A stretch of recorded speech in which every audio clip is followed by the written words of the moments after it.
Hello everyone, hope you're all well. I'm filming my university video finally, and I finally feel in the mood and in the right frame of mind to film this video because I think it's one of those that I need to be sitting down here for such a long time to talk that I need to be in a good frame of mind. And I want to firstly start off by saying that I'm not going to be saying which university I go to just because I've always been kind of like, I give off so much information on the internet, and at the end of the day this is the internet, so please refrain from asking me what university I go to.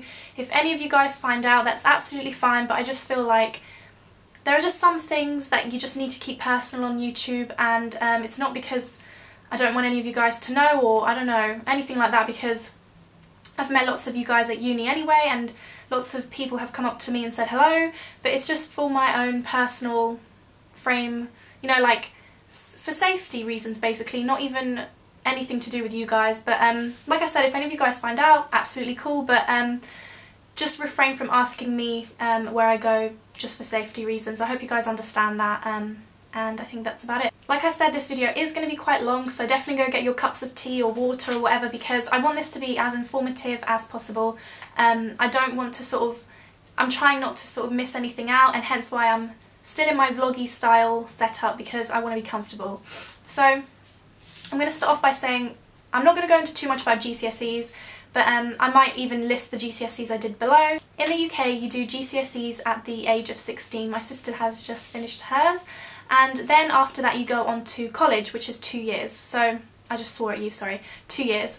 And I'm not sure, I've forgotten actually if it's compulsory now to go to college, but it wasn't when I went to college, which sounds like it was so long ago, but it was only like 2 years ago, which is crazy, when I was 16 to 18. And yeah, so those are the sort of normal ages you go to college, and I did that, and I came out with, I'd already done an AS level, because you do A levels in college. I'd already done an AS level in secondary school, and it was a language, it was French, and so I did that. And then when I went to college I did a further Italian AS level, and then I did maths, biology and chemistry at A level, so full A level. Might sound confusing to those of you guys who live in other parts of the country or the world or whatever, but that's what goes on in the UK. If anyone wants to explain in more detail you can go and do that, but I'm not going to go too much into it. So that's what I did. For the course that I'm doing, which is pharmacy, at university, I think all you need is 2 sciences with chemistry, so I think you definitely need chemistry to do my course. I don't think you can do pharmacy without it. So you could have done like chemistry and maths, or chemistry and physics, or chemistry and biology, but I just decided to do chem, bio and maths, because primarily I actually wanted to become a medic, so I wanted to be a doctor. But one thing that I would really advise anyone who is in college, especially first years, to do, or even if you've just finished your GCSEs and you're going off to college and you have the whole summer, is go and do some work experience in the field that you want to be in. So that's if you want to be a lawyer, go and try and work experience with a law firm, or if you want to be a journalist, go and try and work with a magazine for even a day. Honestly, it makes such a difference. Or if you want to be in beauty, go and try and work with a, you know, just go and work is what I'm trying to say. And yes, for free. I mean, you're doing it for free, but it is honestly the best thing I ever did, because I did some work experience for a little while with a GP, and I'm so glad that I did it, because I really did not like it. It just wasn't for me. Unfortunately, I think my stomach is not strong enough to be a medic. I don't think I can work with blood and guts and things like that, and injections and stuff like that, which I actually think in my course I have to do injections, but I will cross that bridge when it comes to it. But I just decided it wasn't for me. There were so many elements of it that I loved, but all in all it was not for me. I did actually look into a lot of other things. I was going to maybe do physiotherapy, which my mum actually did, nursing, which my mum's a nurse now, or you know, radiography and optometry I think it is. And then I was thinking pharmacy, and it's a lovely career. I know when you think of pharmacy you think, oh, it's the person at Boots behind the counter who gives you your paracetamol, but there is so much more career to pharmacy. And you could go, I'm going into like, this isn't vlog, so I'm going to talk, and I'm not even going to apologise. You guys know I talk anyway. But there's so many things, like there's in industry, there's obviously the person behind the counter at Boots, and then there's hospital pharmacy, which is probably the thing I'm going to go into, which is what I'm thinking at the moment. But you never know, I could just be community pharmacy, which again is the person at Boots. Industry is kind of like selling pharmaceuticals, so selling your paracetamol and marketing. So industry is a lot more business based, which I also really like the idea of. So there are so many things that I could potentially go into, and that was also what really appealed to me. So that's one thing I would really recommend, is do your work experience. I actually didn't do any pharmacy work experience, which I kind of wish that I had done, just because I feel like I would have a little bit of an upper hand. But you didn't need it for my course. I know that with medicine you need so much work experience and voluntary work, and I'd done quite a bit of voluntary work, I just hadn't done the work experience for pharmacy, but I'd done it for medicine. But I still put that in my UCAS personal statement. I'm sure lots of you guys have written that. I think you've probably already written it and sent those off, so I'm sure you guys remember the lovely experience with UCAS. Again, if you don't live in the UK, I'm not going to go too much into it, but I would just leave the UCAS website down below in case anyone wants to sort of look at that. So one thing is, I would say, is go into university with an idea of subjects you enjoy. There is not really any point of doing a course, in my opinion, this is all my opinion, of doing something that you will not enjoy. So I've always been someone who's more into science. That's why all my A-level courses were kind of geared more towards a kind of sciencey path. But obviously if you did something like history or English lit, which my sister is actually going on to do, my sister is doing completely different subjects to what I did. So she's doing a lot more kind of humanities, whereas I did sort of science. And I would say, if you're not sure about what to do, definitely go and speak to your careers advisors. My career advisor personally helped me so much, or a tutor, someone at college who you can trust and speak to, and ask them sort of what their opinion is on what you should kind of be doing. But at the end of the day, it's all about what you want to do. So I knew that's kind of where I was going, and I applied to my universities, and I actually got my second choice, which I'm very happy about. My course is 4 years, and it's a master's. So I know that you get your bachelor's degree, but mine is actually a master's, as in I'm not doing my master's, but at the end of it, when I finish the 4 years, I will have a master's degree, which I don't know if that's at every university, but it probably is. And then once I'd applied to my university, it was a big thing about whether I should move in to the university or if I should live at home. And I'd actually applied to this university that I go to now to live out. So I'd applied for the option of having accommodation, but I actually did some vlogs and stuff about it as well on this channel, but I just decided it wasn't for me. And obviously I've had my first year now, I'm 19 and I've had my first year, so I'm now going on to my second year. And if you were going to ask me now, do you regret not living out at uni, my answer to you would be yes and no. I really do feel like I've gotten the most out of my year.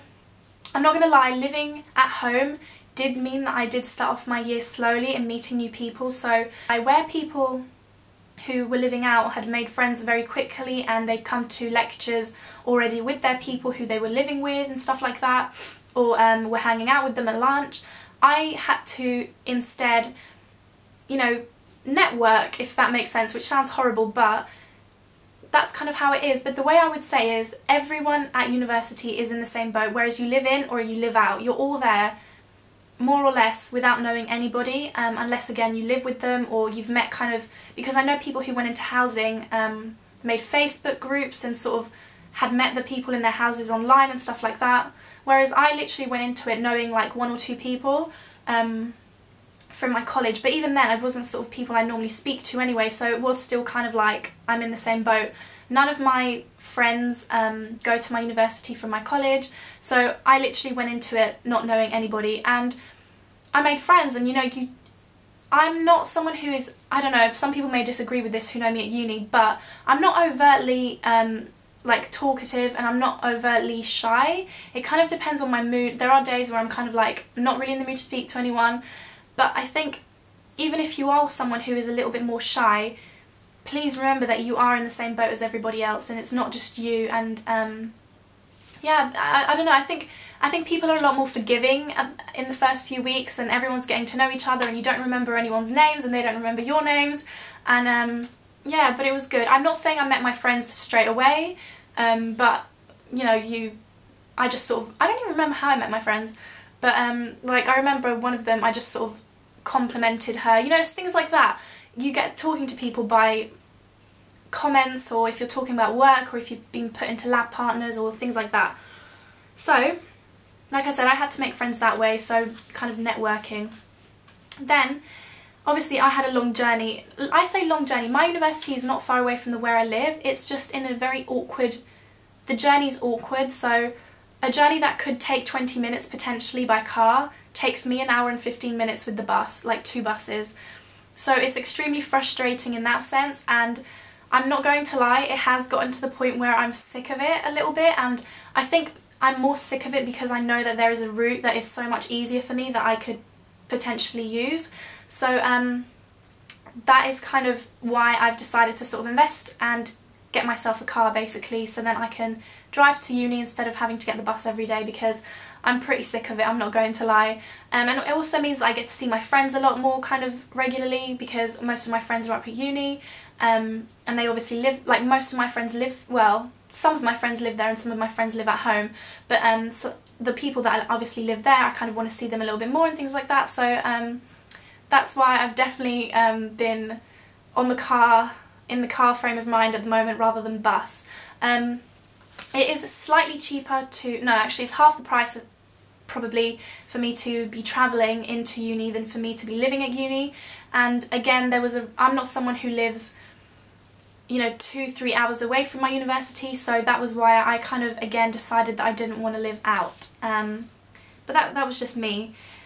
Now I'm actually going to go into the course and what it entails. So again, I'm doing pharmacy, and it's a very obviously science-based course, and it's a vocational course, so I'm coming out of university, hopefully, unless something drastically changes, with the idea in mind that I want to become a pharmacist. I'm not, oh well I might, you never know, but I'm not kind of thinking that I'm going to come out with my degree and going to go into, I don't know, engineering, you know, that's not my plan, unless again everything changes.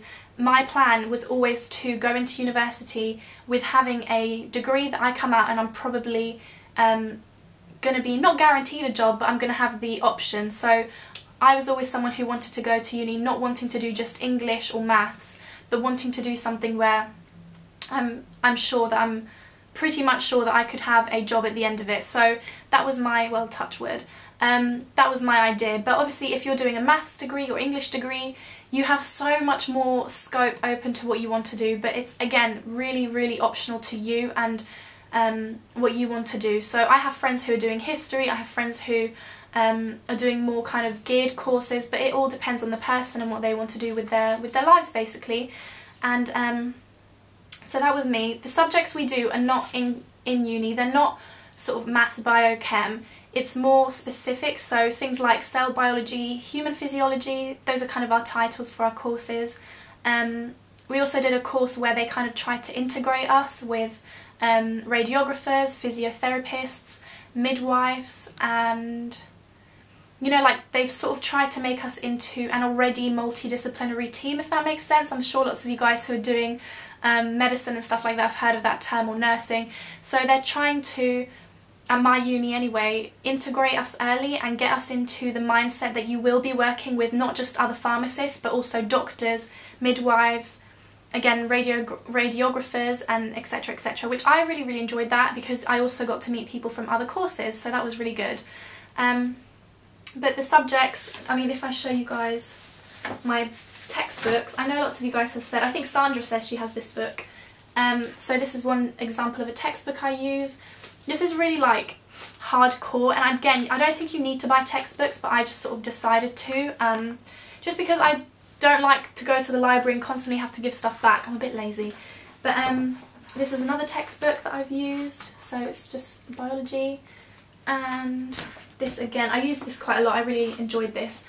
But for my first year anyway, it has just mainly been A-level work, so work that I did for A-level, so I did find it very, very helpful, the fact that I had done maths, biology and chemistry, because I already had that kind of basis. And I will say this to all of you guys, there's a lot of maths in my course. There's a lot of maths. Not maths where I'm doing Pythagoras' theorem or trigonometry, but maths as in converting grams to milligrams or micrograms, and then litres to millilitres, and etc, etc. And also, like, there are 15 tablets and you know, like working things out that you would be working out in your day-to-day practice anyway. So for example, we had a maths exam where you had to get 70%. So I had to get 70%, otherwise I would have to retake, which to me, I never expected that. I don't know, maybe it was naive of me, but I never expected that maths would be such a big thing, whereas actually it's a huge thing in my course. So literally had to get 70% or I would have to retake, and you get one more chance to retake, and I don't know what happens after that, but it was really, really scary. Another thing is, in my college time, I never have had coursework, so to me it was quite strange. So a lot of my modules, they are split into coursework and exam, which I really liked. So some of my courses are 50-50, and then 50% 50%, and then another one was 25% exam and 75% coursework, which that was chemistry, which helped me quite a bit. So that was quite scary, kind of going into having to write essays all of a sudden, whereas I'd always done exams in college. So I had to write, I don't remember how many words it was, I think maybe 500 words, I might be totally wrong, on statins and like cholesterol and stuff, and that was, I think, my first assignment at uni, and I was like, oh my god, how am I going to write anything about cholesterol when I have not, I mean, I've been used to writing things in history kind of terms, so, you know, like how you set out an history essay, but I've never done a science one. Another thing that you're going to have to learn is referencing, because I think every uni is really big on plagiarism and stuff like that. So that was another thing I had to learn, but that they kind of not teach, well, they guide you through that. You have like guidelines, and I think every university is different with that. And then we have lots, one thing that I found really helpful was we had lots and lots and lots and lots and lots of progress tests, whereas in college I never ever had progress tests, and I think that is one thing that would have really helped me with my A-levels, because I found that lectures and stuff, you'd learn something, and then the progress tests would just help you to refresh your memory on what you'd learned and do past paper, and, you know, like, do questions on it. So I think I literally felt like I was having progress tests every single week, literally. It was kind of crazy, and they were kind of and they were always kind of worth 20%, 10% towards my coursework grade.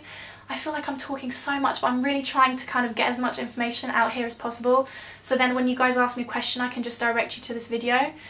But I really enjoyed having the progress tests, so that when the real exams came, I'd already revised for those progress tests. Even if they had been in December, I'd still had a sort of basic knowledge of what I was meant to learn for the end exam. So my exams they were kind of like I think most of them were 2 hours long, and I had four exams, and I also had one exam in January. So there are January exams, and then there are also, like, I think I had them in May, April, May exams too.